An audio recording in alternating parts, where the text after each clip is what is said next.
राज का अपना चैप्टर है अकाउंट कोड वॉल्यूम 1।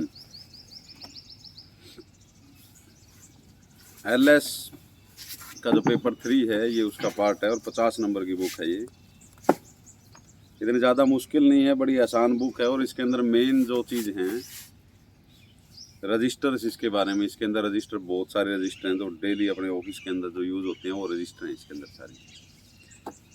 और हर चैप्टर में 3-3 4-4 रजिस्टर होंगे और मैक्सिमम आपके रजिस्टर्स के बारे में पूछा जाएगा कि रजिस्टर ये किस बारे में यूज़ है, ये किस बारे में यूज़ करने हैं, ये किसके यूज़ होंगे, ये सारी चीज़ें हैं। इसके साथ साथ इसमें फंड्स का है कि अपना बजट किस तरह प्रिपेयर होगा, बजट कैसे अलॉट होता है, डिपार्टमेंट्स तक भी कैसे होगा। इसके साथ अकाउंट्स है, यूनिवर्सिटी के अकाउंट्स है वो कैसे मेंटेन रखे जाते हैं, और अकाउंट कौन कौन खुलवा सकता है, कौन ऑपरेट करेगा, किसकी क्या रिस्पॉन्सिबिलिटी होगी। कंटीजेंसी का है, कंटीजेंसी में डीडीओ की रिस्पॉन्सिबिलिटी क्या होगी, किस प्रकार वोचर तैयार होंगे, ये सारी चीज़ इसके अंदर है। इसके साथ साथ 2-3 इसके और जो चैप्टर हैं वो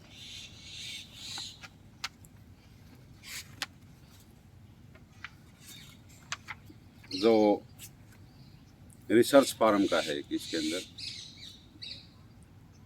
रिसर्च फार्म के अंदर है कि रिसर्च इस तरह करते हैं तो किस प्रकार रिसर्च की जाती है। उसमें प्लॉट्स वगैरह काट के रिसर्च करते हैं कि इसके अंदर क्या फसल बोई जानी है, किसके ऊपर कितना एक्सपेरिमेंट के लिए, यूज़ के लिए। और इसके अलावा जो अपना एग्ज़ाम है, इंट्रेंस टेस्ट है, इंट्रेंस टेस्ट किस प्रकार कंडक्ट करते हैं, उसका खर्चा किस प्रकार होगा, ये सारी चीज़ें इसके अंदर। बुक ट्रांसफ़र का है, फीस एंड फंड्स है, प्रॉपर्टी स्टोर कैसे मेंटेन करते हैं। इसके साथ साथ जो पेड़ पौधे अपने ये हैं एलएसओ वगैरह जो इनको मेंटेन करते हैं, इनका रिकॉर्ड रखते हैं, किस प्रकार रिकॉर्ड रखेंगे सारी। कैंपस स्कूल का है, जीएसएलआईस का है, एम्प्लॉय वेलफेयर फंड है, और एक एसएफ स्कीम है, एक रिवॉल्विंग फंड स्कीम आईसीआर के द्वारा जो फंडेड होती है, और एसएफ स्कीम है एक जो on experimental learning, ELP, goods and service tax. ये सारी चीज़ें इसके अंदर है। जो स्टोर कंटीजेंसी से जो जुड़े अपने कर्मचारी जितने हैं ना, उन्हें तो लगभग इन चीज़ों का पता होगा कि भाई ये काम किस प्रकार से के काम हो रहा है और के नहीं हो। इसके अंदर जिनके पास सिंगल सीट है, जो मेन एडम ब्लॉक में अपने लग रहे हैं, या बाहर भी जो डीन डायरेक्टर्स ऑफिस में लग रहे हैं, जिनके पास एक एक सीट है, एकेडमिक की सीट है, तो उनको इन चीज़ों के बारे में कम बेरा होगा। लगभग हम डिपार्टमेंट्स में जितने क्लर्क असिस्टेंट लग रहे हैं उन सब ने ये इन चीज़ों में से निकले होंगे लगभग, और उनको पता होता है। प्रैक्टिकली तो सब ने पता है, थ्योरेटिकली जो इसके अंदर जो दे रखे है वो सारी चीज़ आप देखेंगे इसमें। तो चैप्टर फर्स्ट जो पहला चैप्टर है उसके अंदर सारे डेफिनेशंस दे रखी हैं कि एक्ट का मीन क्या है। एक्ट जो हमारा एक्ट है CSSHAU एक्ट 1970 जो है वो एक्ट हो गया। एडमिनिस्ट्रेटिव अप्रूवल वो चीज़ होती हैं कि जो हम परचेज से पहले हम अथॉरिटी से, जो कॉम्पिटेंट अथॉरिटी है, अथॉरिटी कॉम्पिटेंट जो भी है, उनसे जो जितनी पावर है उनकी फाइनेंशियल पावर, जितनी पावर है उस पावर की लिमिट तक हम उनसे अप्रूवल लेते हैं, एक फॉर्मल, कि हम ये काम करना वर्क की है, चाहे हमें ये वर्क काम करवाना है तो वो यस कर देंगे, हाँ करवा ले। या परचेज करना, हमें ये चीज़ परचेज करनी है तो हाँ ये परचेज कर दो।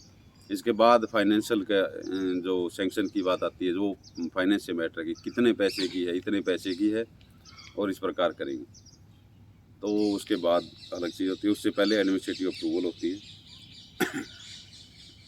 तो इसके अंदर ये डेफिनेशन है, आप डेफिनेशन तो देख लेना। इसके अंदर एक बुक ट्रांसफ़र है।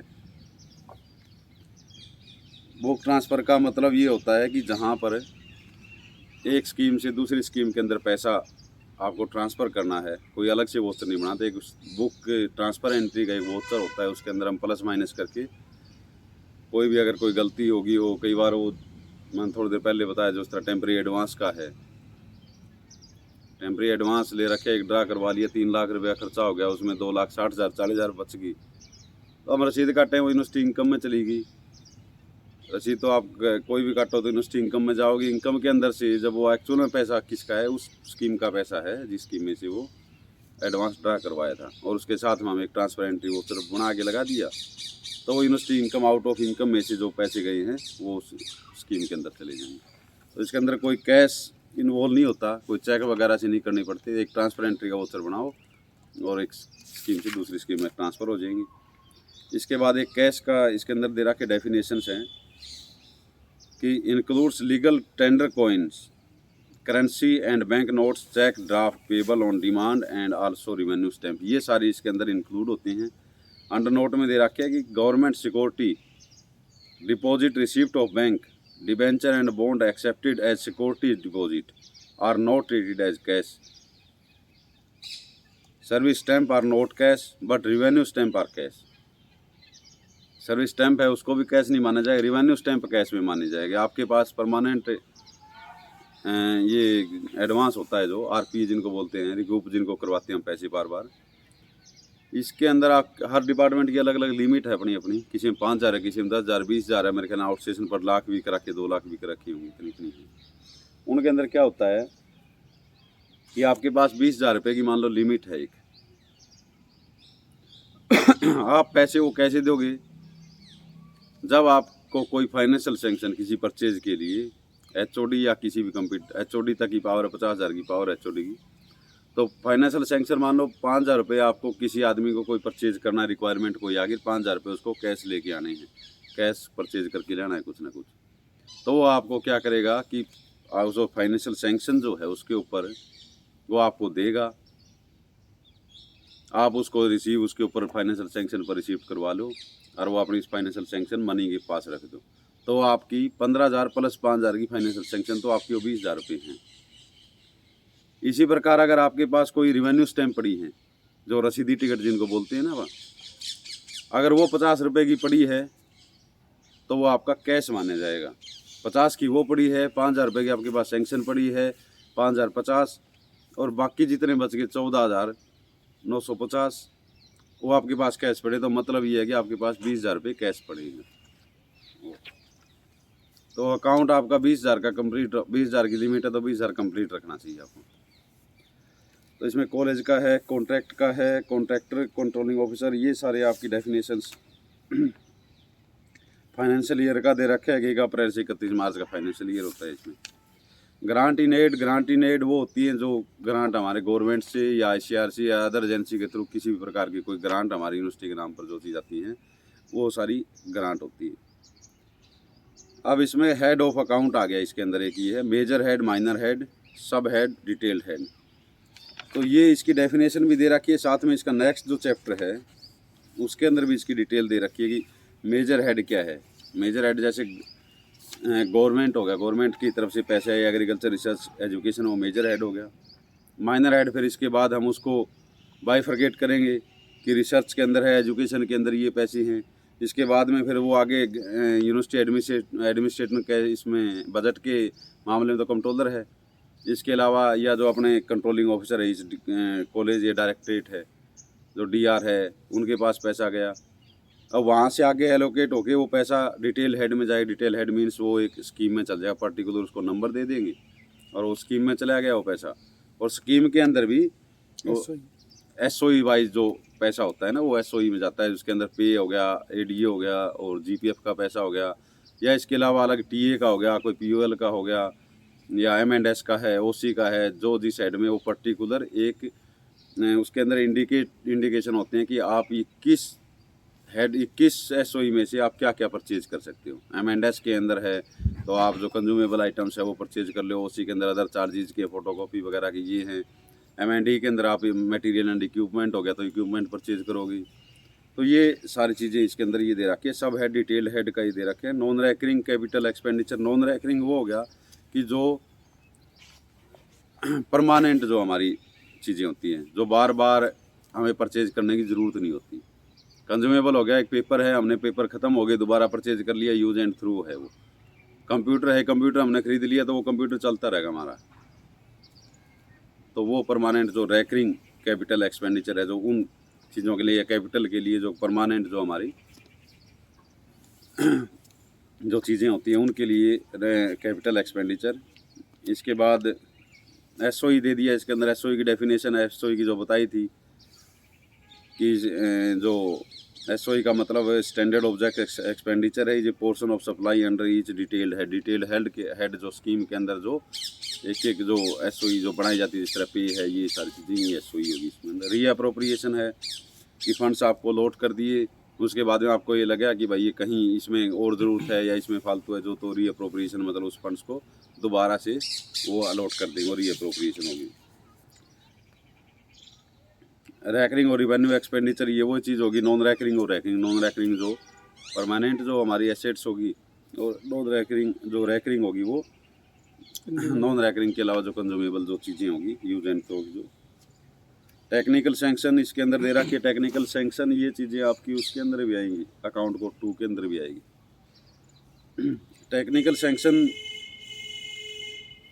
डिटेल्ड एस्टिमेट, अगर किसी कोई वर्क का लगा लो आप किसी का, वो एक एस्टिमेट डिटेल्ड बना दी, मतलब टेक्निकल, जो उसमें सारी चीज़, हमें ये बिल्डिंग बनानी है, इसका साइज़ ये रहेगा इसके अंदर, और इसकी दीवारें इतनी होगी, इसके ऊपर प्लस्तर करेंगे, इसका फर्श ये होगा, इसके फॉल सीलिंग करेंगे, इसके अंदर ये सारी चीज़ डिटेल दे के जो हम सैंक्शन लेते हैं अथॉरिटी से, वो टेक्निकल सैंक्शन। उसमें टेक्निक से, किस टेक्निक से मतलब आप हर चीज़ का एक जो मेजरमेंट होती है, उसमें मेजरमेंट भी डाली जाती है, उसकी स्पेसिफिकेशन डाली जाएगी, वो टेक्निकल सैंक्शन होगी। इसमें फाइनेंशियल सैंक्शन जो है, फाइनेंस इसके अंदर अभी इन्वॉल्व नहीं होगा, अभी तो ये एक पहले अप्रूवल है।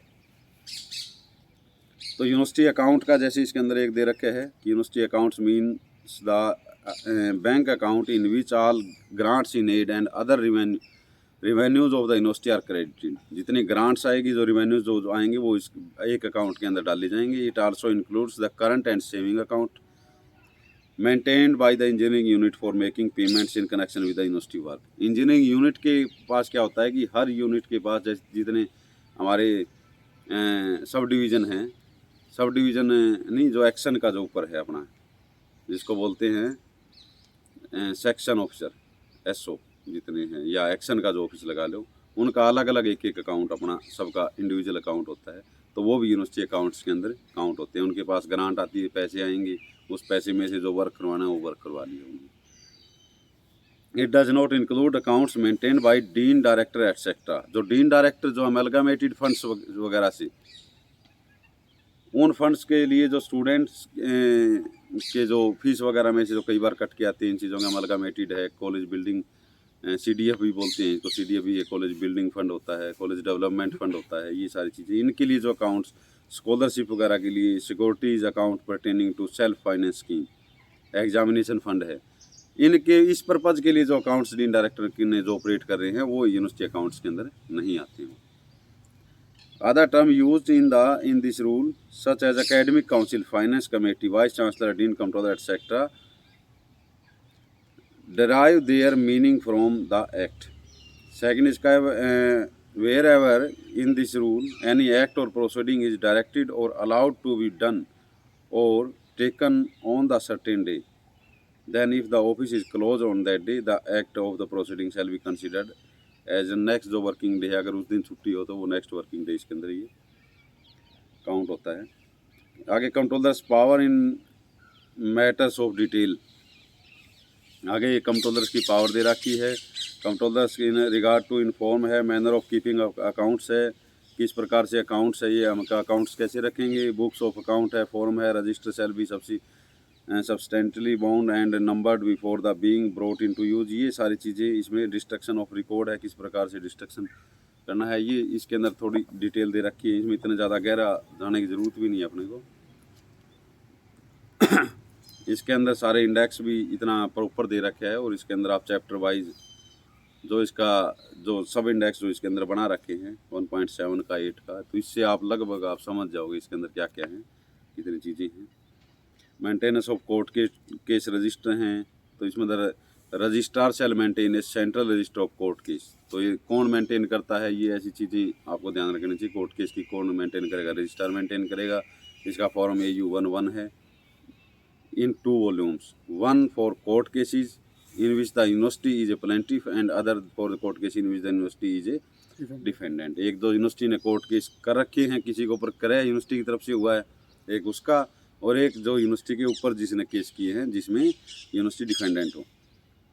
Head of the department concern shell also maintain register of court case. If head of the department है, एचओडी के पास भी कोर्ट केस का रजिस्टर वहाँ भी होना चाहिए। इन the same form and shall entry every case of office department in that register indicating brief particular of case. तो वहाँ भी उसके अंदर वो सारी डिटेल्स उसके अंदर एंट्री होनी चाहिए उसकी।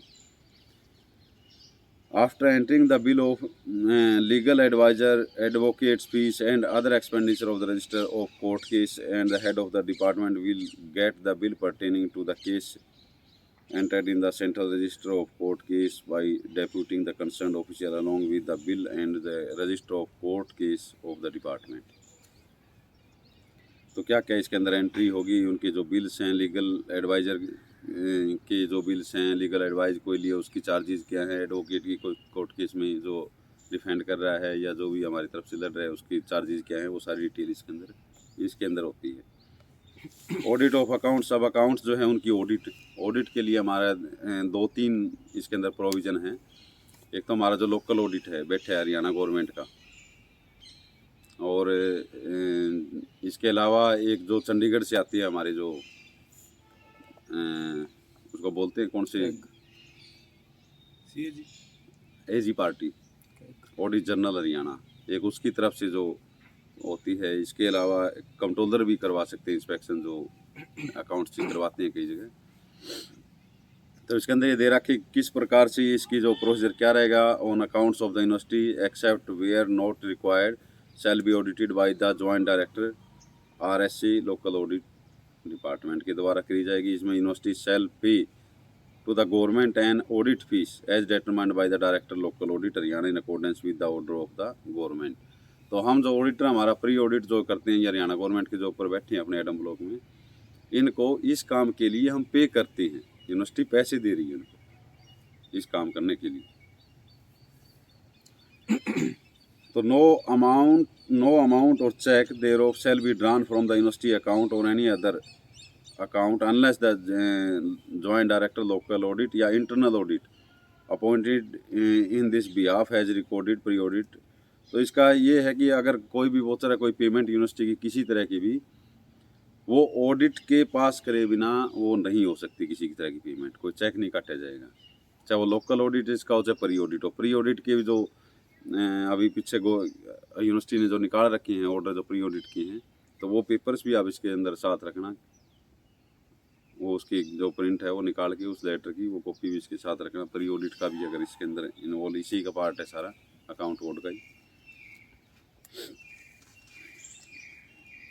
तो इसमें यूटिलाइजेशन सर्टिफिकेट का दे रखा है कि वो इसके अंदर सारा चेक करके यूटिलाइजेशन सर्टिफिकेट उनके साइन होंगे, उसके बाद यूटिलाइजेशन सर्टिफिकेट इश्यू होते हैं। University shall deal with the audit notes and received from local audit and speedy audit objection है, रिमूवल का है, ये सारी चीज़ इसके अंदर ये ही दे रखी हैं। दूसरा दे रखे है, इसमें एक दे रखे notwithstanding anything containing this rule the controller and auditor general of India may also conduct a second audit of university. अब सेकंड ऑडिट का बात आ गया, तो ये सेकंड ऑडिट का जैसे क्वेश्चन इनका बनाता है कि भाई सेकंड ऑडिट है वो कौन करता है, किस प्रकार से करते हैं, ये सारी चीज़ें। Audit general of India may also conduct a second audit of university accounts under section 14 of CAG DPC Act 1971 brought to the Accountant General Haryana, and the university shall deal with the audit notes if any received from the Audit General Haryana and have the audit paras removed without avoidable delay।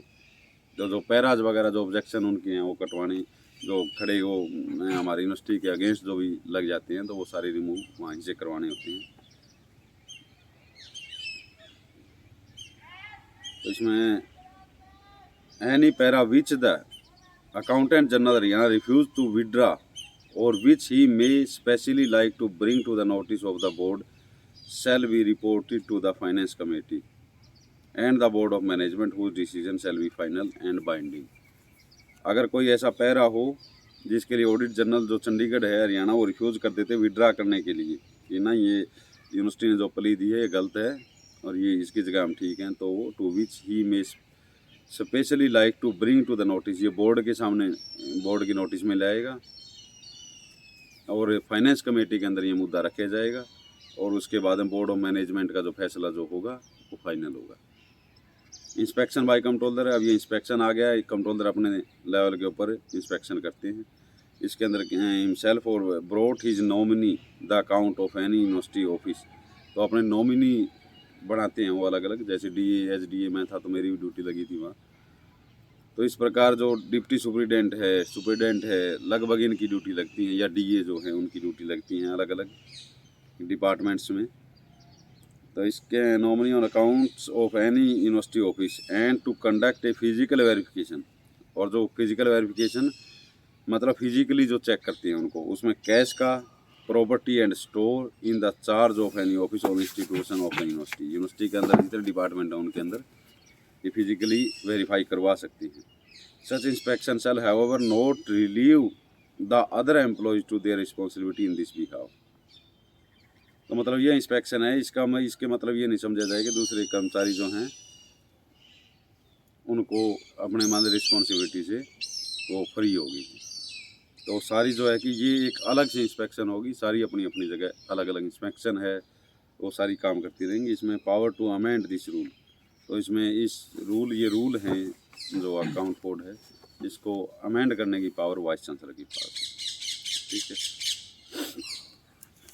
दूसरा budget estimate का आ गया कि किस प्रकार से budget estimate करना है। हमने एक एक्ट के अंदर पढ़ा था फाइनेंस कमेटी का, और वो बोर्ड के अंदर बजट है, बजट सबमिट कौन करता है, बजट एस्टीमेट कौन पुटअप करता है, बजट का ये सारी चीज़ें उसके अंदर दे रखे थे, उसी से रिलेटेड सारा है। Under clause B of sub section 3 of section 34 of act the powers and duty of finance committee include the examination of university estimate and rendering advice to the board thereon. Under subsection 5 of section 16 of Act, the Vice Chancellor is responsible for the representation of budget estimate to the board। ये वही चीज़ वहाँ की आ गई, ये तीसरे paper का part है, वो पहले का है, अगर वही क्वेश्चन इसके अंदर भी डाल सकते हैं वो। ठीक है भाई, यहाँ बैठ के देखेंगे ये तो क्वेश्चन था ही उसके अंदर एक्ट एंड स्टैट्यूट्स के अंदर, तो ये सारी चीज़ें इसके अंदर भी लिख रखी। Statutes framed by the university regarding the designation and the manner of appointment, powers and duty of the officer of the university. The comptroller is responsible to the vice chancellor to ensure that the budget of the university is prepared and submitted to him in time। तो ये controller की responsibility है on behalf of the vice chancellor. Classification, अब इसकी classification क्या है, अलग अलग किस प्रकार के क्या क्या इसके अंदर चीज़ें होती है सारी। The source from which grant in aids are obtained by the university for the purpose of carrying out its objective sale from the major heads. ये है वो मेजर हेड का, माइनर हेड का, सब हेड का, detail head का, वही सारी चीज़ें इसके अंदर डिटेल्स दे रखी है। There shall be the following, ये दे रखी है इस नीचे इसके अंदर दे रखी हैं कि मेजर हेड, माइनर हेड, सब हेड, डिटेल हेड, ये सारी हेड इस कौन से हेड होंगे इसके अंदर ये वो दे दिए सारे। The vice chancellor has complete freedom to reappropriate funds from one detail head to another within the same sub head.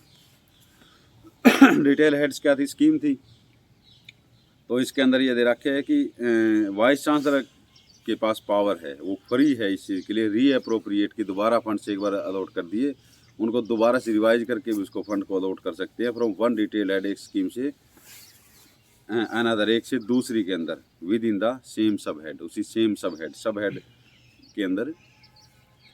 For this purpose all constituent college library extension research are treated as one sub head. तो मतलब एक college से दूसरे college के अंदर library, ये सब head का पार्ट है सारे कंट्रोलिंग ऑफिसर जितने भी हैं, तो ये सारे ये एक सब हेड से दूसरे सब हेड के अंदर। For this purpose all constituent college, ये तो डाल दिए इसमें। The officer, teachers and other employee of the university shall however exercise the power to, ये जो पावर्स इनको दे रखी हैं जो ऑफिसर को जिसको, ये उसके हिसाब से जो एडमिनिस्ट्रेटिव एंड फाइनेंशियल पावर्स है जो बोर्ड ने फिक्स कर रखी है, जिनको डेलीगेट कर रखी है, उसके हिसाब से सारे अपने अपने लेवल के ऊपर अपने लिमिट तक ये सारे फंड्स को रीअप्रोप्रिएट कर सकते हैं इसको। तो नीचे दे रहा कि standard object of expenditure, SOE दे दिए नीचे। SOE कितने टाइप की हैं, इनके कोड भी होते हैं स्पेशल।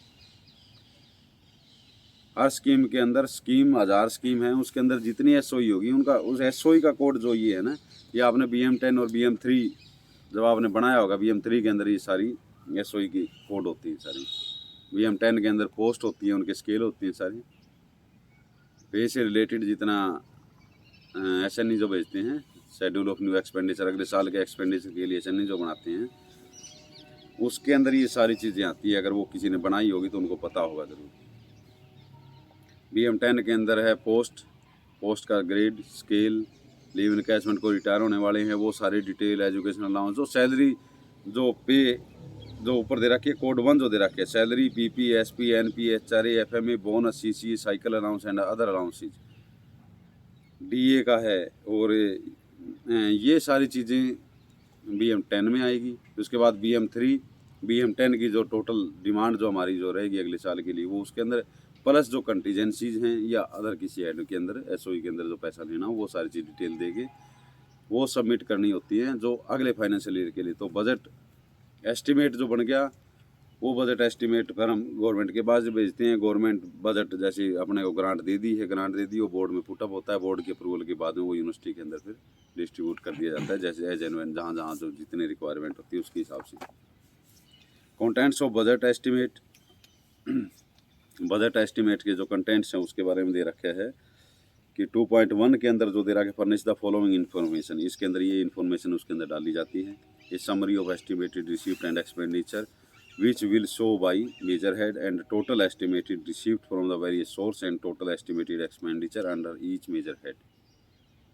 तो ये इसके अंदर जो चीज़ें हैं, इसके अंदर क्या क्या होनी चाहिए, वो सारी इसके अंदर डाल रखी है। ये आप इसके अंदर देख लेना, कोई ऐसी मुश्किल वाली इसके अंदर बात नहीं है। इसके अंदर 2 चैप्टर हैं, थोड़ी सी बजट से रिलेटेड हैं। वो चैप्टर आपको ये लगाओ कि थोड़ा जिन्हें बजट डील नहीं किया है उनको थोड़ा अलग सा लगेगा, और जिन्होंने डील किया उनके लिए ज़्यादा इतना मुश्किल नहीं है। Formulation of proposal for budget estimate and preparation of detail schedule, scrutiny of detail scheme है, इसकी स्क्रूटनी किस प्रकार से की जाती है। Preliminary completion of budget estimate है। तो ये transmission of proposal and detail schedule to government को है। गवर्नमेंट को जो डिटेल शेड्यूल इसके अंदर भेजना है, कब भेजने होते हैं, कोई डेट, कौन सी डेट तक हमें ये तैयार करना है, ये सारी चीज़ें इसके अंदर है। इतना ज़्यादा वो नहीं। Final preparation of budget estimate for presentation of board को प्रेजेंट करेंगे, तो फाइनल प्रिपरेशन में क्या क्या ध्यान रखनी होती है, कब तक ये देना होता है, कौन देगा, कंट्रोलर है, वाइस चांसलर इसको सबमिट करता है, फाइनेंस कमेटी के अंदर पहले लेके जाना होता है, उसकी जो वो एग्ज़ाम करेंगी इसको, और फिर इसके बाद में बोर्ड के अंदर रिकमेंडेशन के लिए प्रस्तुत किया जाएगा। ये सारी चीज़ें E&S एक्सेस एंड सरेंडर्स, अगर किसी स्कीम के अंदर कोई पैसा जो लॉट हो रहा है वो कितना एक्सेस है, कितना आपको मतलब जो फालतू है उसको सरेंडर कर दो, सेविंग, ये चीज़ें हैं। रेगुलाइजेशन ऑफ एक्सेस, तो ये बजट का और इन दोनों चीज़ों का, ये सारी चीज़ें इसके अंदर कुल मिला के जो चीज़ मेन चीज़ है वो इसके अंदर बता दी है। इसके अंदर बाद में फिर ये कौन करेगा, कब करेगा, किस डेट तक ये करनी होती है, DDO की क्या, DDO इसके अंदर क्या देखेगा, वो क्या देखेगा, ये सारी चीज़ें मेन यही है। अलॉटमेंट टू DDOs दे दिया। Preparation of revise budget estimate if unforeseen circumstances arise during the course of year, अगर कोई ऐसे लगे कि कोई ऐसे सर्कमस्टांसिस हो गए कि जिसमें बजट में एक बहुत बड़ा चेंज करना है, पैसे इधर उधर करने ही पड़ेंगे कहीं ना कहीं, तो ये उस केस के अंदर ये दे रखे है।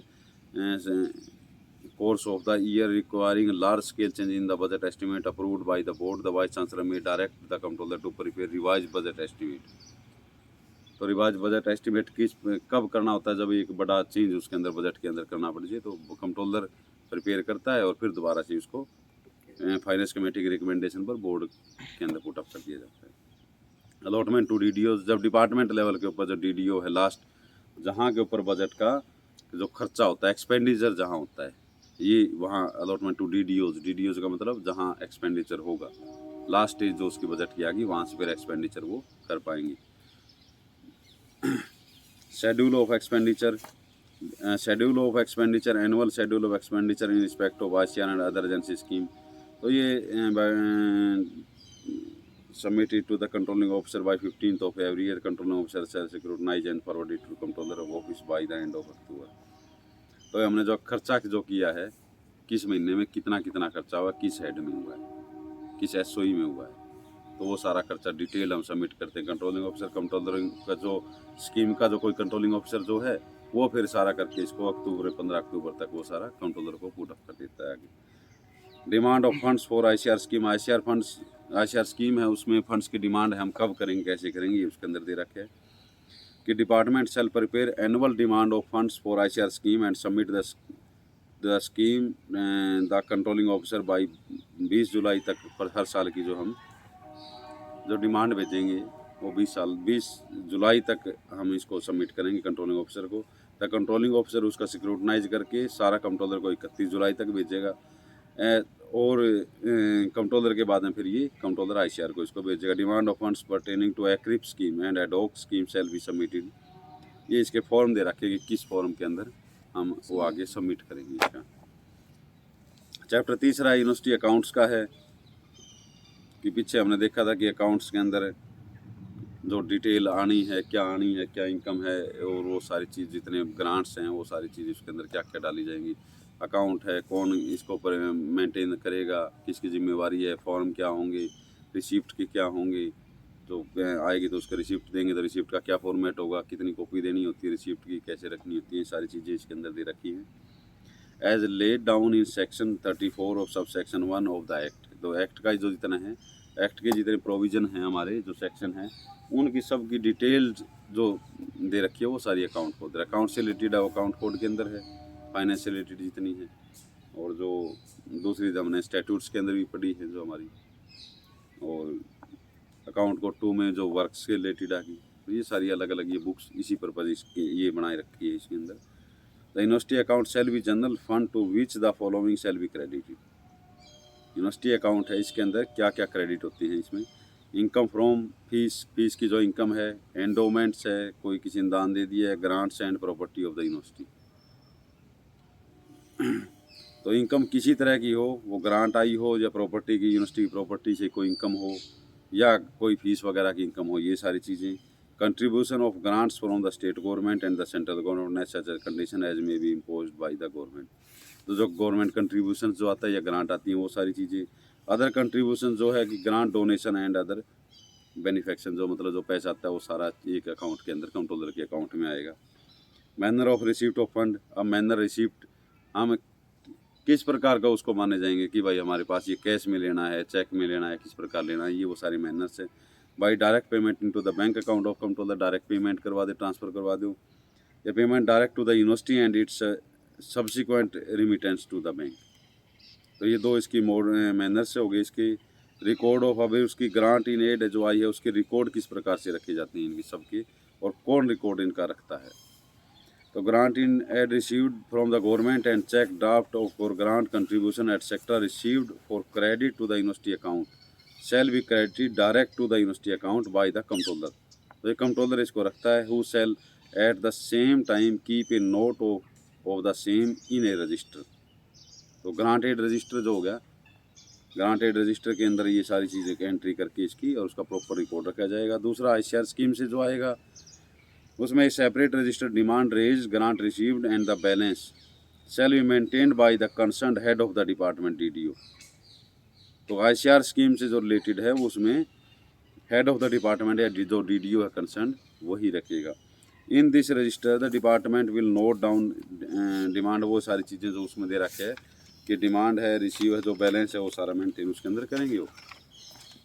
Register shall also be maintained by the office of the controller. तो एक इसका रजिस्टर कंट्रोलर भी मेंटेन करेगा। ICR जो अदर एजेंसी जो आई हैं पैसे उनकी सबकी।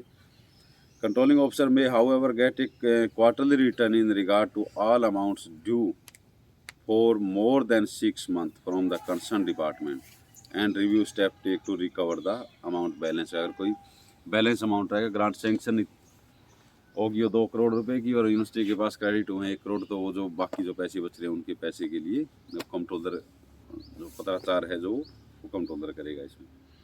Issue of receipt of income, जब इनकम हमारे पास कोई आती है तो किस प्रकार से रिसिप्ट होती है, वही सारी चीज़ें। When money is received by an employee of the university authorise to do so, जब कैशियर वगैरह जो कैशियर हैं वो जब पैसे रिसीट करते हैं, वो जो पैसे लेते हैं, इन shall be in the form of cash, cheque और बैंक ड्राफ्ट और पोस्टल ऑर्डर और money order.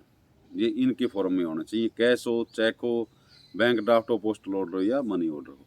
Accept in this case the payment by the postal order और where a special form of receipt has been prescribed in this rule, a receipt in form AU31 shall be given to the person making the payment. तो अब ये अलग अलग इसके अंदर ये चीज़ दे रखी है कि अगर आपके पास पोस्टल ऑर्डर आए तो आपको कैसे रिसीट करना है, अगर आपका चेक से पेमेंट आए तो चेक का उसके अंदर दे रखा है कि ऑन रियलाइजेशन, आप रिसिप्ट के ऊपर ऑन रियलाइजेशन दोगे कि अगर चेक का पैसा जब हमारे अकाउंट में आ जाए तब इसको समझा जाए। ये चीज़ें दे रखी है। The power to receive money may be delegate to an employee with the permission of the university that employees are also authorise to sign at the receipt. तो ये उसको कैशियर जो पोस्ट है उसको ऑथराइज किया जाता है, एक तरह की पावर डेलीगेट की हुई होती है यहाँ के आगे। अच्छा, the original copy of the receipt shall be hand over to the person make them pay and the carbon copy of the retaining record. इसमें दे दिया कि भाई उस जो रिसिप्ट बुक है उसकी 2 कॉपी होगी, एक ओरिजिनल होगी, एक कार्बन कॉपी होगी। ओरिजिनल कॉपी जो पढ़ के उसको रसीद बना जिसको दोगे उसको दे दो, और कार्बन कॉपी अपने पास रिकॉर्ड में रखनी है। इसी तरह दूसरी सेल ऑफ एग्रीकल्चर प्रोडक्ट, जब कोई यूनिवर्सिटी की सेल करते हैं कोई किसी प्रोडक्ट की, उस केस के अंदर ये है कि 4 कॉपी होती है, इसमें 3 copy shall be given to the purchaser, 3 copy उसको देनी होती है, 1 कॉपी अपने पास रख लो। तो ये सारा प्रोसीजर आम सिंपल जो प्रोसीजर होता है वही सारी चीज़ इसके अंदर दे रखे हैं। इसके अंदर main control over receipt book, तो रिसीप्ट बुक के ऊपर कंट्रोल कैसे करेंगे। रसीद बुक तो एक दे रखी वो भर गई माने धरती घरा ले जाएगी, किसने भी रहा रसीद बुक वकड़े है कड़े नहीं, तो उसको कंट्रोल कैसे होगा, उन चीज़ों के ऊपर उनका रिकॉर्ड कैसे मेंटेन रखा जाएगा कि हाँ ये रसीद अब यह थी, इसके बाद में ये लगी है, इसके बाद में ये रसीद बुक लगी, इसके बाद ये लगी। तो ये सारी चीज़ें इसके अंदर ये दे रखी है कि before bringing the receipt book in use A certificate देना होता है उसके अंदर, कि इसके अंदर जो पैसे जितने थे वो हमने सारे कैश बुक में उसमें एंट्री कर ली है, डीडीओ की वेरिफिकेशन हो गई है, और हमने जो पैसे थे कैश बुक में एंट्री के साथ यूनिवर्सिटी अकाउंट के अंदर जमा करवा दिए। ये इसके अंदर ये सारे फॉर्मेट है इसकी। डिस्पोजल ऑफ मनी रिसीव्ड, अब फिर उसके बाद जो पैसे हमारे पास आगे रसीद हमने काट दी तो उसकी डिस्पोजल कैसे होगी, तो उसमें कैश बुक में एंट्री कर दी और हमने बैंक में यूनिवर्सिटी के अकाउंट में अंदर जाके जमा करवा दिया। तो इसके अंदर दे रखे है कि money so received shall be credit in to university account on every Monday, हर सोमवार को अकाउंट में जमा होने चाहिए, और as so on it exceed, अगर 5,000 रुपये से ऊपर हो गए तो आप उसी टाइम जमा करा दो, विच एवर इज अर्ली, जो जल्दी हो, या तो मंडे पहले आ जाए या 5,000 पहले हो जाओ। दे बैंक की जो वो है वो सारी बैंक जो स्लिप देगा रसीद देगा वो सारी केयरफुली उसको कैश बुक में चिपका दो। डिस्पोजल ऑफ पोस्टल ऑर्डर कैसे की जाती हैं वो सेम है इसमें रजिस्टर ऑफ पोस्टल ऑर्डर का एक रजिस्टर मेंटेन करना होता है। रिसीव्ड बाय मनी ऑर्डर है तो इसमें मनी ऑर्डर का एक रजिस्टर मेंटेन करना होता है, उसके अंदर कैश बुक जैसे है ना, तो इसी तरह इस रजिस्टर में डाले जाते हैं और कैश बुक के अंदर भी इनकी एंट्री होती है। क्लासिफाइड स्टेटमेंट ऑफ इनकम, अब इनकम स्टेटमेंट जो मंथली जितनी इनकम होगी सारी 1 महीने के अंदर उस सब की एक इनकम स्टेटमेंट बना के वो ऑडिट से टिक करवा के वो फिर कंट्रोलर ऑफिस में जमा करवानी होती है, और इसके बाद एक एनुअल भी डाल देनी होती है जो फिर पूरे सारे महीने की 12 महीने की होगी, 12 महीने फिर एक एनुअल बना के भी वो सबमिट करनी होती है। विड्रॉल ऑफ मनी, अब पैसे निकलवाने हों तो when the money is to withdrawal for payment through cheque from the university account, a cheque shall be prepared और साइंड बाय द कंट्रोलर और an employee authorised on behalf. तो controller office है वो चेक इशू करेगा, और उसमें withdrawal के लिए इसके अंदर सपोर्टेड बाय 1 और more voucher. Before signing the cheque it may be ensured that the voucher has been pre-audited and infaced with the pre-audit stamp for amount which the proposed to be withdrawn unless the withdrawal presentation is transferred from one bank to another bank। तो ये withdrawal की ज़रूरत कब पड़ती है अपने को, एक तो आरपीए का जो परमानेंट एडवांस का जो पैसा होता है उसके लिए पड़ती है, या कई बार क्या होता है कि किसी प्रोग्राम करवाने के लिए या कोई परचेज करने के लिए हमें टेम्परेरी एडवांस ड्रा करवाना पड़ता है। और प्रोग्राम जैसे करवाने तो उसके अंदर इवेंट तो घने होंगे, 50-60 इवेंट हो सकते हैं, उसके अंदर 2-3 भी 4-5 भी होंगे, तो हर कोई चीज़ हर सारी चीज़ हम बाय प्रोसीजर तो नहीं चल सकते, उसमें कोई इंस्टेंट में खर्चा भी कोई होता है वो भी देने पड़ जाए। एक चाय के लिए ऑर्डर कर दिए तो चाय के पैसे थोड़े ना कि हम आपका चाय का बिल दे दें, हम आपका वो रख देंगे, 100 रुपये का बिल है तो 100 रुपये कैश भी देने पड़ेगी। तो उसमें कुछ पैसे ऐसे होते हैं जो कैश ज़रूरत होती है उनकी, वो विड्रा करवाने होते हैं उस पर्पज़ के लिए कि साइन चेक करके कंट्रोलर या उसका जो ऑथराइज पर्सन है जो अपने जैसे अपने चेक ब्रांच है उसके अंदर कि वो साइन करके आपको दे दिया, चेक दे दिया डीडीओ के नाम, डीडीओ पीछे उसमें अपने साइन करके दे देगा, उसका जो ऑथराइज जो कैशियर है वो जाके अपना पैसे निकलवा ले आऊँगी। ये वो चीज़ें सारी है इसके अंदर। तो इसमें same time record and sign certificate indicating voucher, ये दो जो प्रोसीजर हमारा एक्चुअल है कि इसमें रजिस्टर में एंट्री करो, ये सारी चीज़ें करो, और कैश बुक के अंदर भी इस पैसे की एंट्री होती है। Similar procedure for the payment of RTGS वगैरह है, अगर किसी के आरटीजीएस करवानी है डायरेक्ट उसमें ट्रांसफ़र करवाने हैं तो भी बिना प्री ऑडिट के, बिना कंट्रोलर के साइन के, ये सारी चीज़ें ये नहीं होगी। डीडीओ भी इसके अंदर रिस्पॉन्सिबल होता है। ऑल चेक बुक, ये चेक बुक का दे दिया इसके अंदर कि चेक बुक कैसे रखे जाते हैं। Kept in safe custody and a record thereof kept in form, ये फॉर्म दे दिया। On receipt of cheque book from the bank, number of cheque in each book shall be counted and certified print copy, certificate printed thereon signed by the employee authorized by the comptroller on his behalf। तो ये सारे इसके अंदर ये चीज़ें एक एक procedure दिया होगा। आप कंटीजेंसी बिल बना रहे हो तो आपको क्या करना है स्टार्टिंग में, फिर आगे क्या करना है, ऑडिट में जाना है, फिर कंट्रोलर के जाएगा, फिर वो पेमेंट ट्रांसफ़र होगी, ये सारी चीज़ें इसके अंदर दे रखी है। आपको स्टोर कैसे करना है, ये सारी बुक के अंदर। इतना ईजी, बहुत ईजी बुक है ये, थोड़ा थोड़ा ध्यान देने की ज़रूरत है इसमें, ज़्यादा इतनी। बाकी वो भी बात उसका है कि भाई वो तारली बात जो सुनी जो हम पढ़ाओगे वो पेपर में को नहीं आता।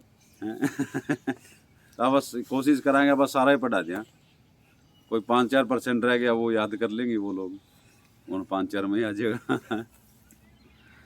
नंबरिंग ऑफ वोचर, तो वोचर जो इतने हैं उनकी सारा नंबरिंग करके रखनी होती है। Maintain of book bank ledgers, तो बैंक लेजर्स जो हैं उनकी सबकी मेंटेनेंस किस प्रकार से मेंटेन करेंगे, ये उसके अंदर प्रोसीजर दे रखे है कि issue duplicate cheque in issue of cancelled, और ये लॉस्ट चेक है, इसकी एंट्री है in the ledger shall be made in red ink.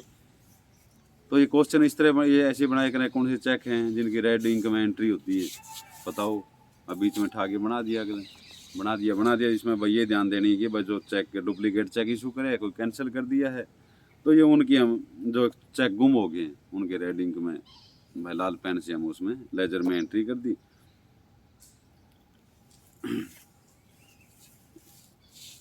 It shall be entered at the end of the month in the ledger, month के last में entry इनकी करनी होती है। At the end of month the entries in the ledger in the red और ordinary ink shall be separately total, दोनों की अलग अलग टोटल करना है। जो रेड इंक में एंट्री है और जो ब्लू में जो बाकी दूसरी पिंक ऑर्डिनरी इंक में जो एंट्री है उनकी अलग अलग टोटल करना है। Reconciliation statement shall be drawn up in the each ledger after tallying the entries with the bank statement the following terms, ये नीचे फॉर्मेट इसका दे रखा है। ये क्लासिफिकेशन ऑफ पेमेंट है, पोस्टिंग ऑफ क्लासिफाइड एब्स्ट्रैक्ट है, providing of the classified abstract है, क्लासिफिकेशन ऑफ इनकम है, monthly accounts to be send to the आरएओ।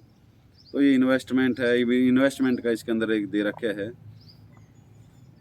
कि जो पैसा हमारे पास ग्रांट आएगी या जो जिस प्रकार से अकाउंट में पैसा है, तो वो कुछ टाइम के लिए हम इनकी एफडी वगैरह करवा देंगे ताकि मैक्सिमम से मैक्सिमम इंटरेस्ट और इनकम यूनिवर्सिटी की हो सके। Invest a portion of the balance in the current saving account in a short term deposit as may be feasible in order to watch the recovery of interest and the amount invested, and account of such deposit shall kept in a register of investment। ये एक register of investment का और आ गया इसके अंदर, ठीक है।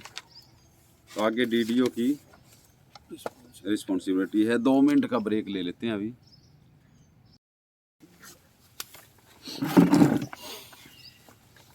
अच्छा, अगला चैप्टर अपना 4th चैप्टर है DDO, drawing and disbursing officer.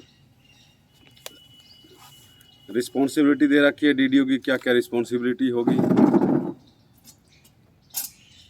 तो इसमें timely preparation of bill and payment of claim in accordance with the procedure prescribed in this rule, custody and proper accounting of all cash and cheque which he is required to handle.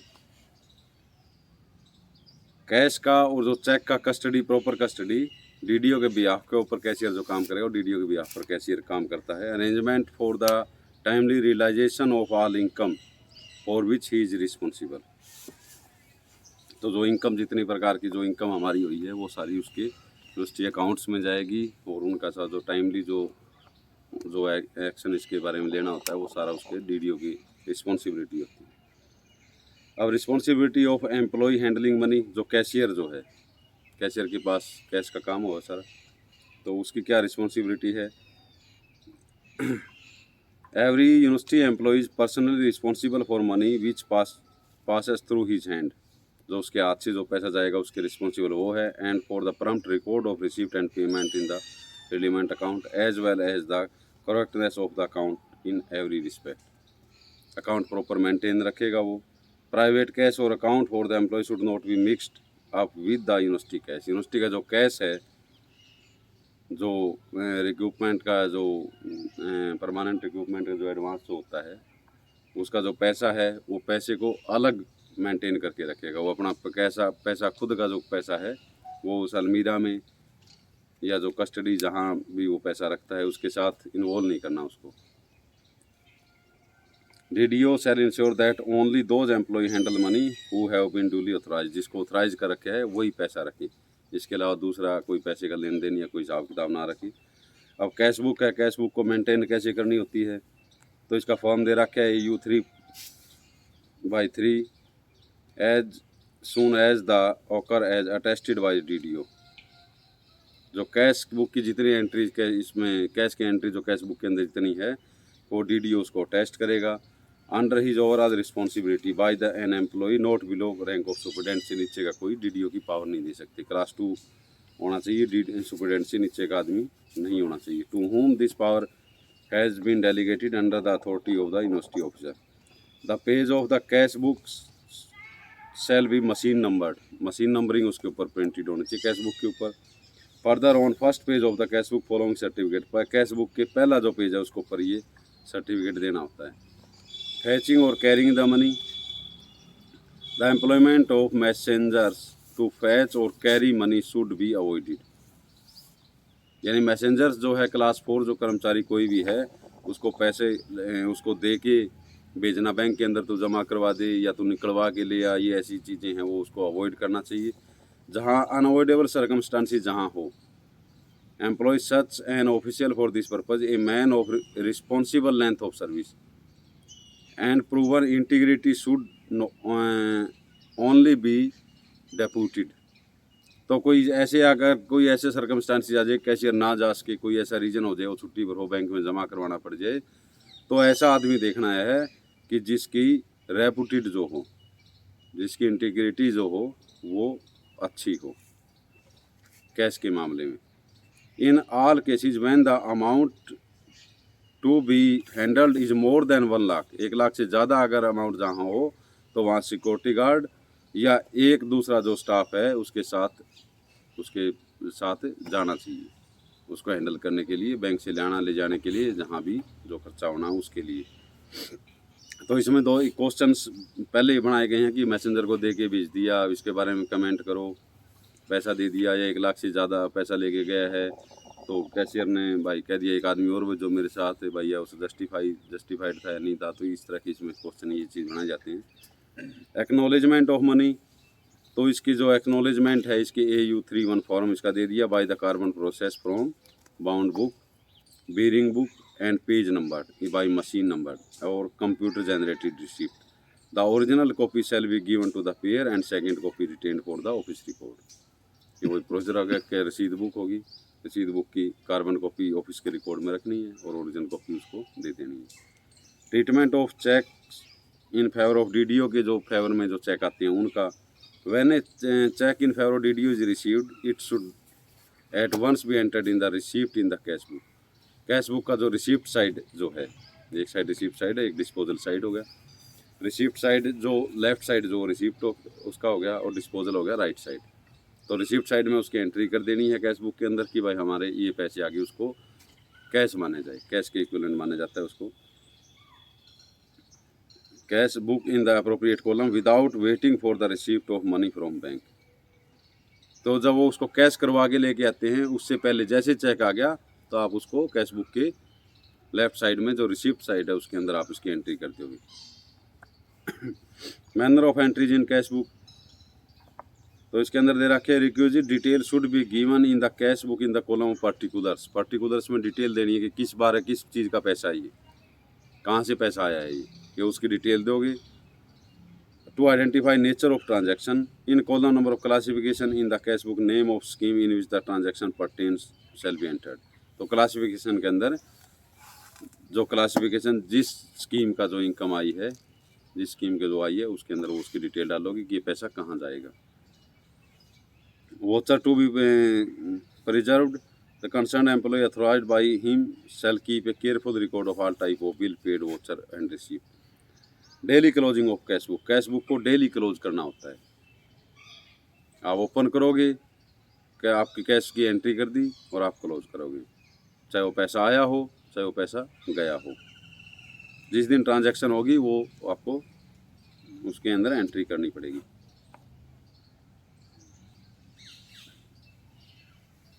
DDO shall verify the totaling of cash book or have this done by some responsible subordinate other than the writer of the cash book and initial as it as correct.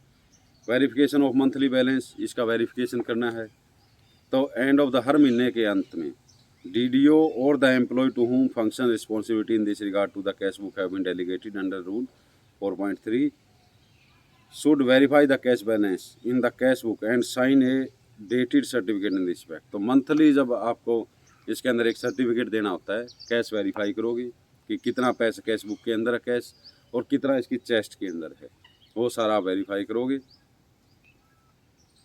If the DDO is not on duty at headquarter पर नहीं है महीने के अंत में, ही में delegate the, वो power है अपनी, तो वो किसी दूसरे आदमी की ड्यूटी लगा सकता है इसमें, responsible employee working under him, and he may himself verify and check the cash book immediately to return to the headquarter. जब वो वापस हेडक्वार्टर पर आएगा तो वो खुद भी चेक करेगा. Surprise check of the cash and may also be done at least once in a month and dated certificate recorded on the effect. तो हर महीने के बीच के अंदर भी एक बार सरप्राइज चेकिंग ज़रूर करनी चाहिए.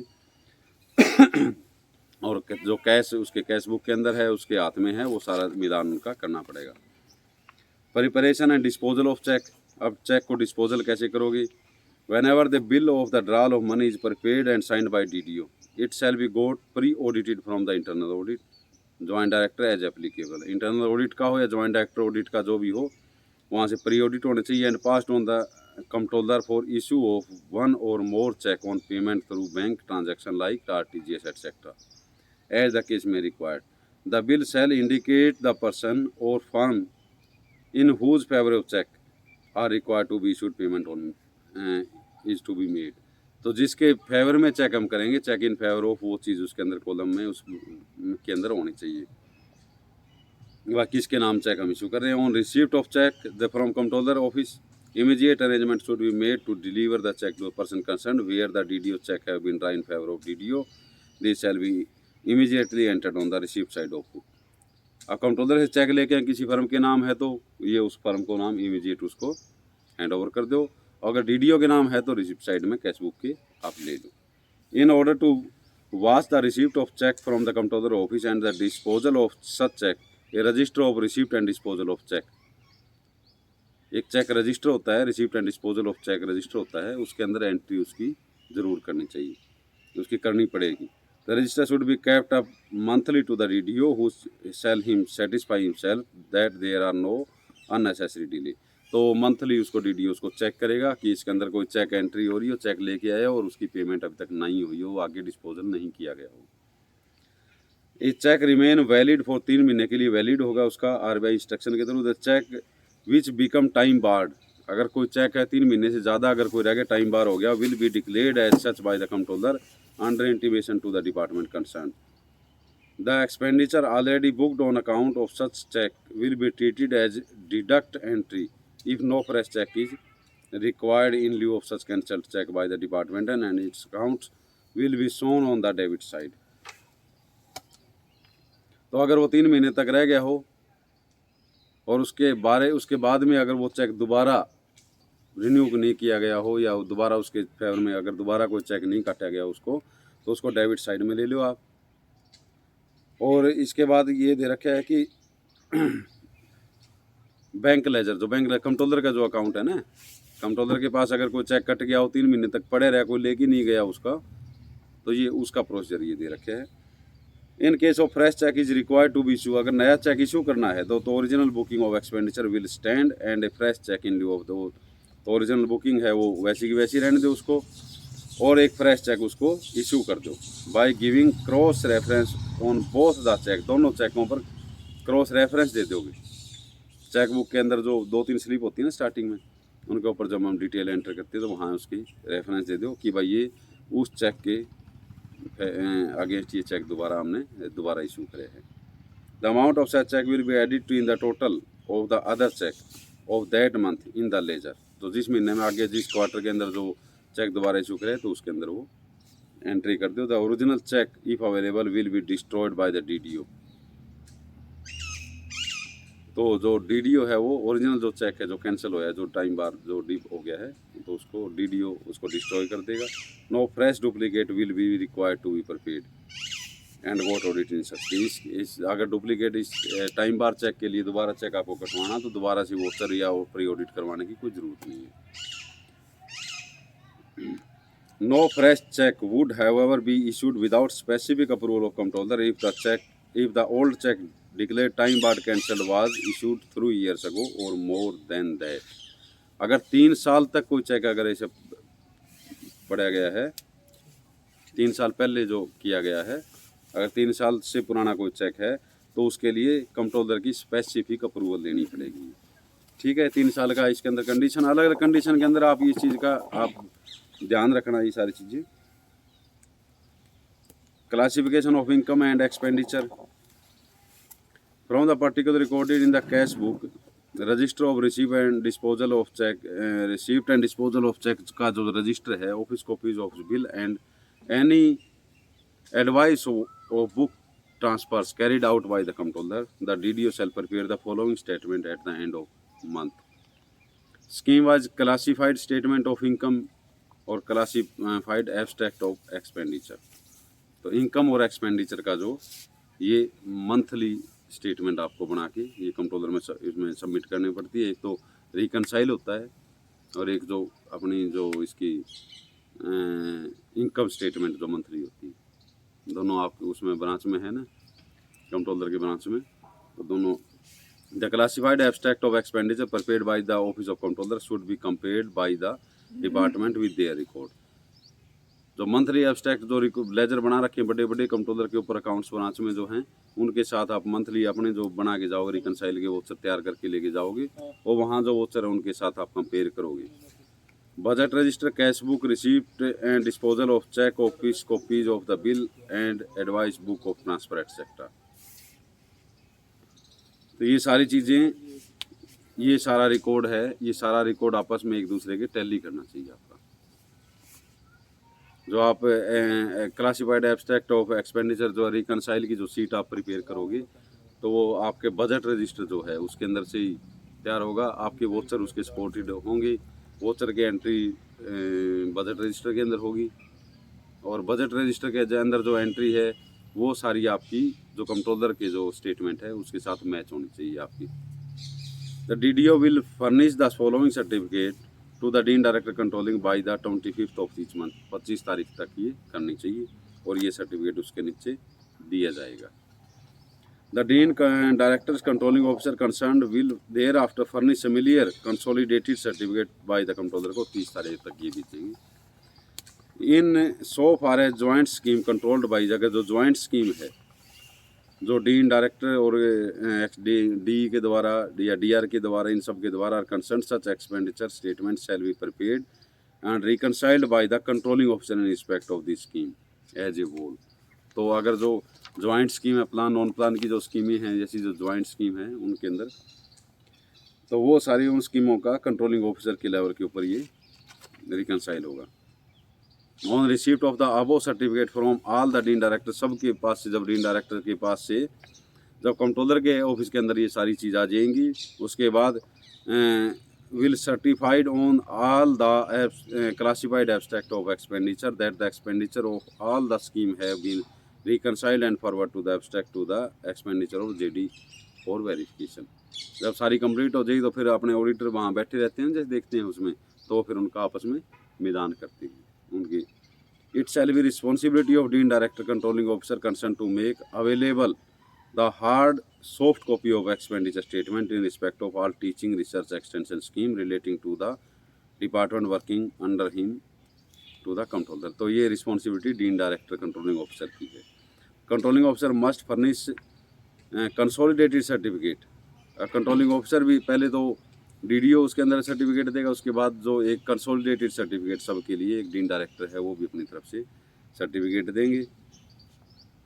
Last of the each month, following which the expenditure figures booked in the classified abstract of expenditure shall be treated as final and thereafter no change will be allowed. तो जब ये final हो के सारा expenditure जो statement है वो सारा वहाँ आगे चला जाएगा तो उसको उसके टाइम फाइनल होगा और उसके बाद कोई चेंज अलाउड नहीं है. Clearance of advance. अब एडवांस, ये एडवांस वो है कि जो हम सैलरी में से जो एडवांस जो यूनिवर्सिटी की तरफ से जो एडवांस हम लेते हैं, कोई साइकिल एडवांस है, कोई जीपीएफ एडवांस है, कोई ये वो सारे एडवांसेज हैं. तो in case of bill of temporary advance of the DDO concern में maintain the register of clearance of advance का एक रजिस्टर मेंटेन होता है जिनको हम डीसीआर बोलते हैं लगभग. तो उसके अंदर जो एंट्री जितनी होती है, an advance is adjusted by production of account supported by सब voucher and or by refund of unspent balance. The entries in the relevant column of the register shall be completed. Unspent balance refunded shall not be treated as income of the scheme concerned if it is refunded during the same financial year. End of the quarter, DDO shall stand a statement on amounts representing refunds of advance classified as income of various scheme during the financial year to the controller and request him to adjust the same by transparently reducing both the income and expenditure of the scheme concerned. इसका जो portion है, इसका जो register अगला दे रखा है कि portion of the register clearance of advance shall be set apart to watch recoveries and advance of salary and advance for car, scooter, cycle, wheat, marriage. जो एडवांस जितना है ये भी इसके अंदर एंट्री होनी चाहिए. इसके साथ साथ कोई किसी तरह की और रिकवरी अगर कोई होती हो तो वो भी इसके अंदर एक जितने भी एम्प्लॉयज़ की जितनी रिकवरीज जो हैं जो एडवांस के तौर के ऊपर जो ली गई हैं तो ये सारी एंट्री उसके अंदर ही होगी.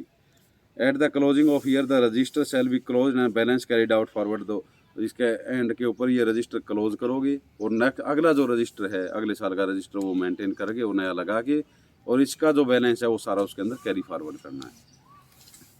In order to record various miscellaneous demand and recovery due to from official department and other agency and shall also watch the collection of such dues, a register in form AU 43 shall be maintained by every DDO. Demand for recovery on account of leave, salary, contribution fund CPF का है, death come retirement gratuity contribution in respect of each university, teachers, employee, send on deputation और foreign service. जितनी तरह की जो recovery है इनकी किसी तरह की भी जो रिकवरी जो है वो सारी उसके अंदर एंट्री की जाएंगी. और जब रिकवरी जब वापस लेनी है अपने अकाउंट से तो उस टाइम के ऊपर ये जो एंट्री है ये दिखा के वहाँ पर उसका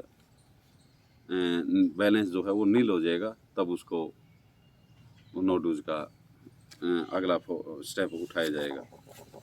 आल्सो भी raised on the separate page in this register. इस रजिस्टर की एक अलग से पेज के ऊपर वो अलग अलग एंट्री उसके अंदर करी जाएगी सारी. एम्बेजलमेंट का केस आ गया. एम्बेजलमेंट वाले भी क्वेश्चन कई बार आ जाते हैं इसके अंदर कि एम्बेजलमेंट का अगर कोई केस आ जाए तो उसके में क्या प्रोसीजर होगा, किस प्रकार से प्रोसीजर ये अपनाया जाएगा अपने द्वारा. इसमें when DDO HOD office come across A case of actual और सस्पेक्टेड एम्बेजलमेंट.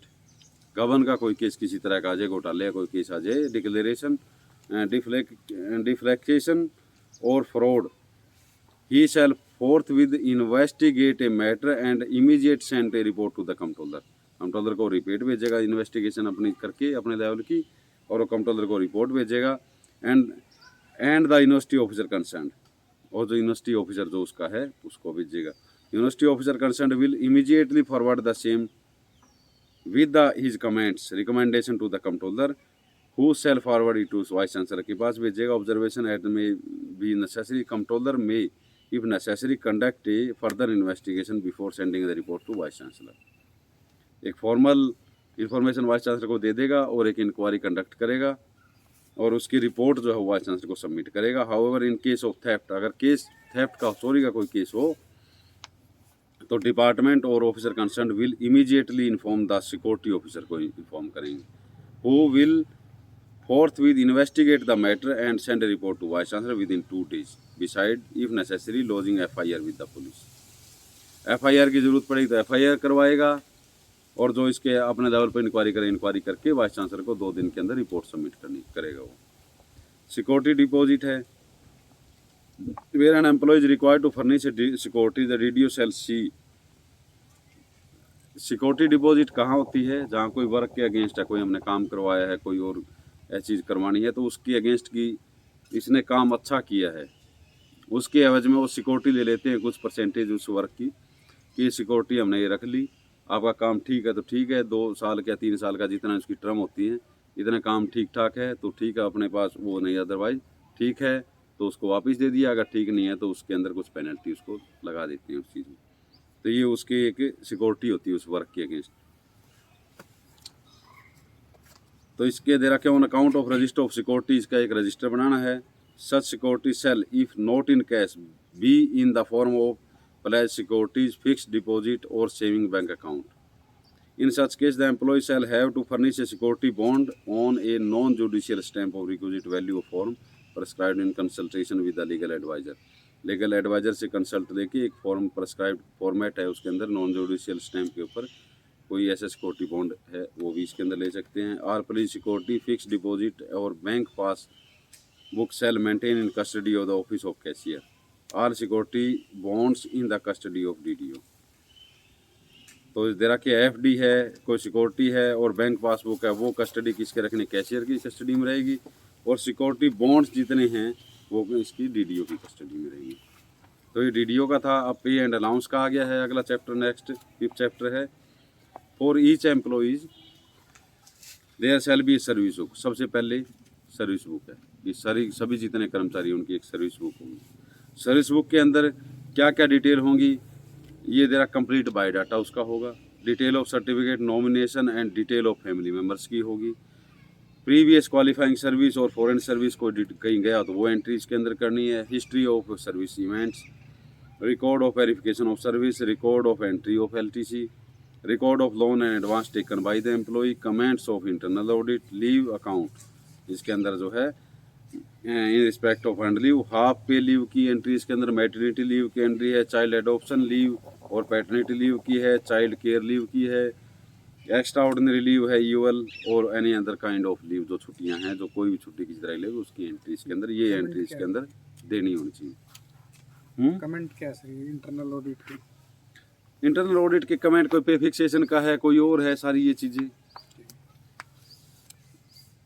कोई रिकवरी का है, कोई रिकवरी बनाते उसके अंदर ऑडिट वगैरह ठीक नहीं करते तो करते हैं। अगर किसी को लग रहा है कि एक्स्ट्रा पेमेंट है तो उसकी रिकवरी का है, उसके अंदर दिया भैया एक्स्ट्रा पेमेंट है, इसकी रिकवरी इतनी है, तो वो उसके अंदर जो प्री ऑडिट की जो the service book shall be prepared immediately after the first appointment in case any before the first appointment is drawn the service book and in case before the first appointment is done, first increment is done, sorry, तो पहले increment है उससे पहले और उसकी first appointment के ऊपर बनेगी। Service book of an employee must be kept in custody of responsible employee nominated by DDO। It may be transferred with the employee, जहाँ जहाँ एम्प्लॉय ट्रांसफ़र होता जाएगा उसके साथ साथ उसकी सर्विस बुक ट्रांसफ़र होती जाएगी। From one DDO to another, DDO to DDO, but should not be given to employee. लेकिन जो एम्प्लॉय है जिसकी सर्विस बुक है उसको नहीं देनी वो। It should also not be return to the employee on his retirement, resignation और डिस्चार्ज फ्रॉम सर्विस। तो उसको ये नहीं कि भाई वो नौकरी छोड़ गया, रिजाइन कर गया, उसको गिल्ला दे दो, ये ऑफिस रिकॉर्ड में रखनी होती है। A certified copy of service book may be supplied in the university employee, may be supplied to the university employee को दे सकते हैं हम certified copy. Who ask for it, जो इसके लिए कहे, on quitting university service by retirement, discharge of और resignation, on payment of fee of 200 रुपये, 200 रुपये लेके उसको कॉपी हम दे सकते हैं। किस केस में दे सकते हैं? और रिटायरमेंट है, डिस्चार्ज और रेजिग्नेशन के उसमें। During service also he can have a photo copy of his service book for his personal record on payment of fees of 5 रुपये पर पेज 1 इन ईयर। एक साल में एक बार 5 रुपये पर पेज के हिसाब से अपनी सर्विस बुक की कॉपी भी ले सकता है। The date of birth recorded in service book of an employee shall date of birth shall be verified by DDO from relevant board university certificate in case of an employee who has not passed any examination of an Indian or foreign university. From his school leaving certificate provided that in the case of an altogether illiterate employee, any other responsible evidence like birth certificate may be relied upon. अगर उसने 10वीं करा के 10वीं से ऊपर कई board की यूनिवर्सिटी के कोई अगर कोई कहीं से कोई डॉक्यूमेंट ऐसा मिल जाए उसकी डेट ऑफ बर्थ का प्रूफ है, उस प्रूफ के साथ उसकी सर्विस बुक के अंदर डेट ऑफ बर्थ मेंशन करनी होती है। अगर वो आदमी इलिटरेट है तो भी कोई और एविडेंस जैसे लाइक बर्थ सर्टिफिकेट है, कोई ऐसी चीज़ है, उसके थ्रू उसकी डेट ऑफ बर्थ एंट्री की जाएगी। Posting of entries in service book, अब इसके अंदर क्या क्या एंट्रीज होती हैं जो सर्विस बुक के अंदर, वो कौन सी एंट्री करनी चाहिए। Every relevant occurrence in the employees official life must be recorded in service book and each entry attested by DDO HOD और an employee not below class rank 2। तो इसके अंदर जितने भी relevant occurrence in the employees official life, जो official life के अंदर जो चीज़ें उसके साथ घटित होती, जो चीज़ें वो काम चल रही है, वो सारी एंट्रीज और हर एक एंट्री DDO HOD या क्लास 2 से नीचे सुपरिटेंडेंट की रैंक से नीचे का नहीं होना चाहिए, उसके द्वारा टेस्ट होनी चाहिए।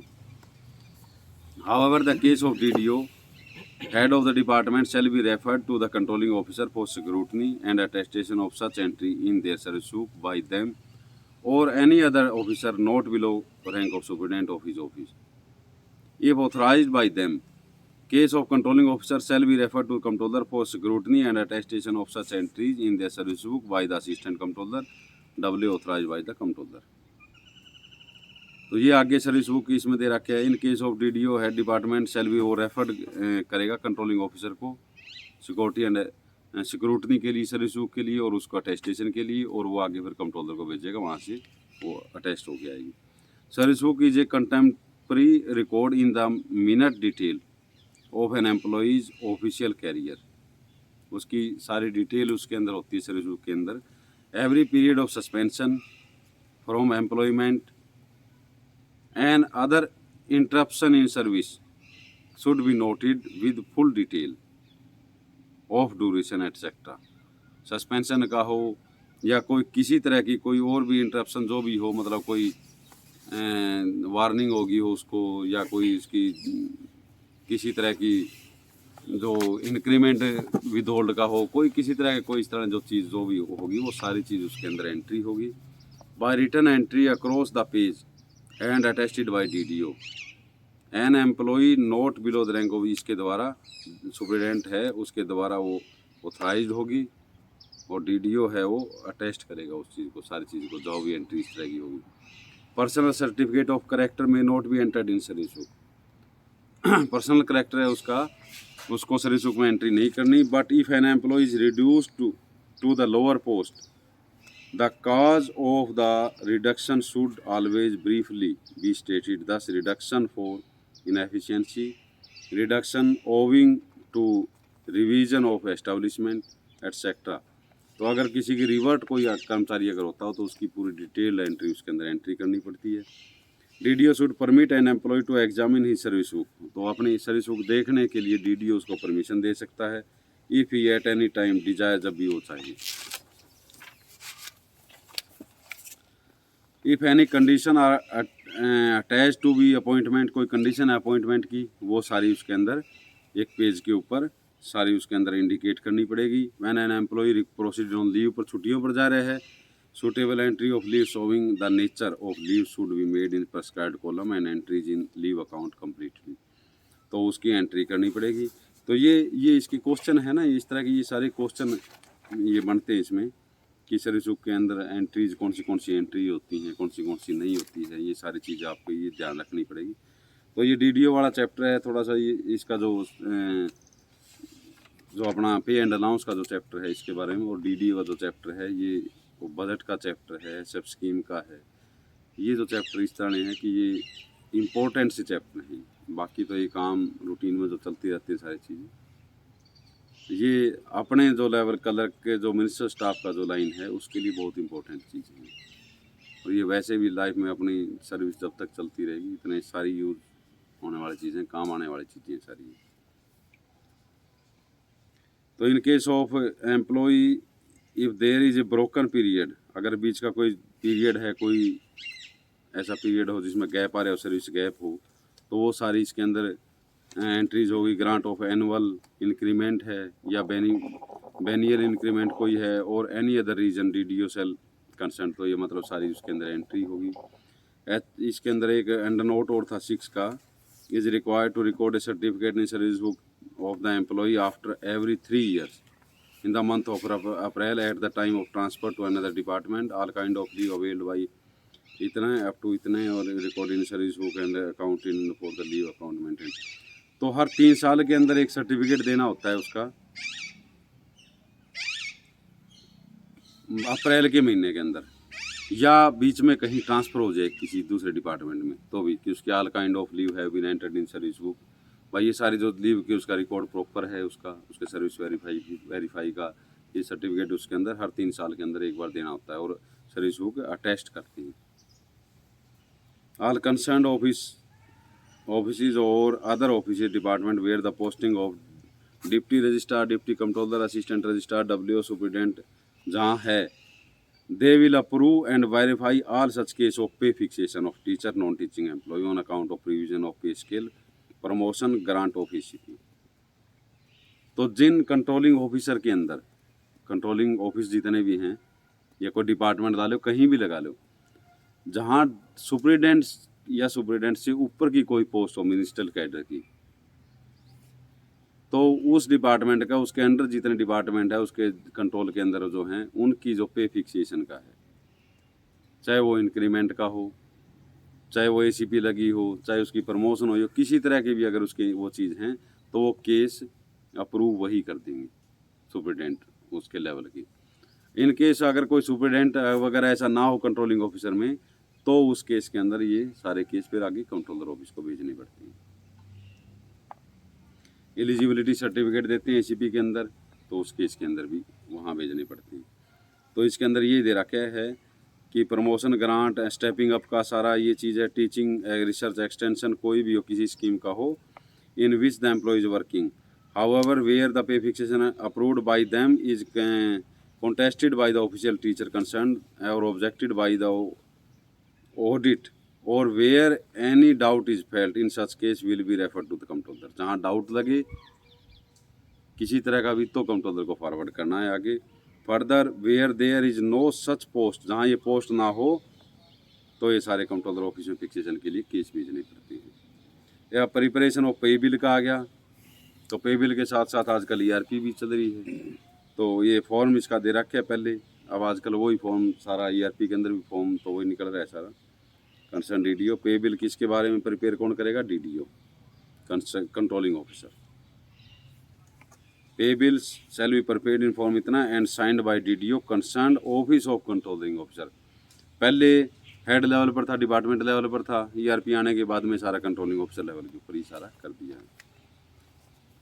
तो इसके अंदर सारा यही प्रोसीजर ही दे रखे है। इसके अंदर पे बिल किस तरह प्रिपेयर करना है, स्कीम वाइज प्रिपेयर होंगे सारी, उसके साथ बैंक स्टेटमेंट लगेगी, बैंक का जो स्क्रॉल लगेगा अकाउंट के अंदर वो सारी चीज़ देनी है, डिडक्शन वोचर इसके साथ लगेंगे, कोई चलान है इनकम टैक्स का है, इनकम टैक्स के वोचर अलग है, LIC के हैं, ये सारे कौन से वोचर इसके अंदर बनाए जाएंगे, ये सारी चीज़ के वो दे रखी हैं। कितनी 2 कॉपी होंगी, अगर कहीं थर्ड पार्टी को पेमेंट करनी है, LIC को वगैरह करनी है, तो वहाँ उनकी 3 कॉपी हो जाएंगी। तो ये ऐसी चीज़ें इसके अंदर सारी है, सारी प्री ऑडिट होनी चाहिए, डीडीओ के साइन होंगे, प्री ऑडिट होगी, इंटरनल ऑडिट है, इंटरनल ऑडिट के थ्रू ये सारी चीज़, pre audit will be sent to the controller for making payment of salary such employees by credit to their bank account at the bank approved by the university.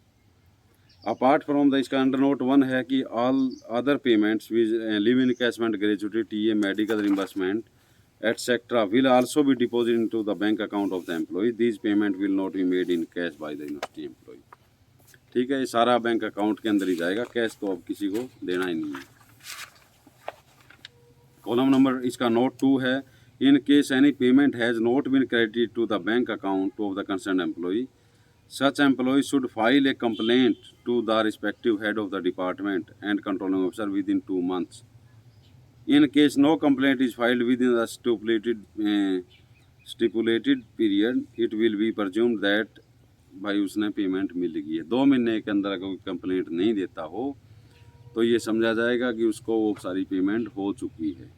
ठीक है, 2 महीने के अंदर वो इसकी कंप्लेंट कर देगा अपने एचओडी को या कंट्रोलिंग ऑफिसर ये को। पे बिल के लिए है सर, किसी भी बिल के लिए? किसी तरह की पे बिल के लिए है या जो ये टीए मेडिकल का दे रखा है, ग्रेजुटी है, लीव इनकैशमेंट है, कोई जो कर्मचारी की जो एरियर का है, तो कर्मचारी की जो पेमेंट होती है वो सारी चीज़ें इसके अंदर। The wages will be daily paid laborers shall be prepared on the daily attendance roll of labor in form AU 53 by the officer under whom such labor directly works and shall be passed on the DDO for necessary action. Such bills are usually paid from the allotment of contingency and draw on contingency bill. तो daily wages जो के ऊपर जो कर्मचारी लग रहे हैं उनका कंटीजेंट जो बिल है उसके ऊपर प्रिपेयर होगा उनका, और वो डीडीओ के द्वारा कंटीजेंट बिल के थ्रू ही पास होगा। कंटीजेंसी के जो एसओई जो है वेजेज के अंडर जो उसकी जो बजट जो आ रहे हैं उस बजट में से डिडक्ट होता है, उसकी उसमें से सैलरी निकलती है। तो इसके अंदर यही है कि भाई वेजेज का डेली पेड का देखोगे आप, पैरा नंबर 3 है इसका, ये देखना है। इसके अंदर ये डाल दिया इन्होंने कि कितने की 2 महीने के बाद में, उन 3 महीने में ये कह दिया कि भाई मेरी सैलरी नहीं आई या मेरा एरियर नहीं आया, मेरा ये नहीं पूछा तो अंडर नोट 2 का रेफरेंस दे दोगे। ये सारी चीज़ें इसके अंदर ये इसी तरह आपको देखना है ये। अब आगे आ गई ECR। In order to facilitate the check of establishment bills, establishment के अंदर जो वर्किंग रेगुलर जो कर्मचारी एस्टेब्लिशमेंट के अंदर जो हैं अपने जो पोस्ट हैं बजटरी प्रोविज़न के थ्रू, उनकी एंट्री सब की है। इसमें दे रखा है कि and ensure that no charge is paid to an establishment ECR in form of इतने शैल बी मेंटेन्ड।